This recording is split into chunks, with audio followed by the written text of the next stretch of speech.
America और Iran के बीच जारी तनाव का असर अब भारत की अर्थव्यवस्था पर भी दिखाई देने लगा है। एक रिपोर्ट में दावा किया गया है कि भारतीय रिजर्व बैंक यानी कि आरबीआई ने विदेशी मुद्रा भंडार को मजबूत बनाए रखने और रुपए पर दबाव कम करने के लिए अपने सोने के भंडार का कुछ हिस्सा बेचा है।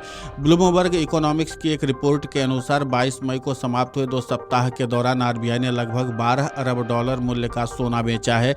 रिपोर्ट में कहा गया कि इस दौरान केंद्रीय बैंक ने करीब $7.5 अरब की विदेशी मुद्रा संपत्तियां भी जोड़ी हैं।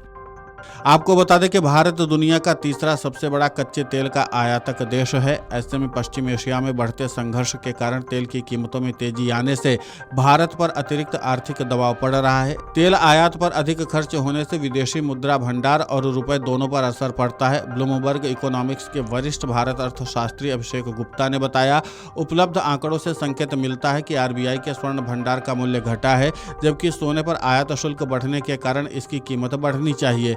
इसी आधार पर अनुमान लगाया गया कि केंद्रीय बैंक ने सोने की बिक्री की हो। यदि आकलन सही साबित होता तो इसका मतलब होगा कि आरबीआई ने विदेशी मुद्रा भंडार को अधिक मजबूत और आसानी से उपयोग योग्य बनाए रखने के लिए यह कदम उठाया। ऐसा इसलिए भी महत्वपूर्ण माना जा रहा है क्योंकि ईरान संकट और हॉर्मुज जलडमरू मध्य में जहाजरानी संबंधी व्यवधानों के कारण तेल आपूर्ति और वैश्विक व्यापार पर दबाव बढ़ा है। रिपोर्ट में कहा गया कि आरबीआई भविष्य में भी अवसर मिलने पर विदेशी मुद्रा भंडार बढ़ाने की कोशिश कर सकता है। यदि डॉलर कमजोर होता है तो विदेशी निवेश बढ़ता है या कच्चे तेल की कीमतों में गिरावट आती है तो केंद्रीय बैंक और अधिक विदेशी मुद्रा संपत्तियां जोड़ सकता है।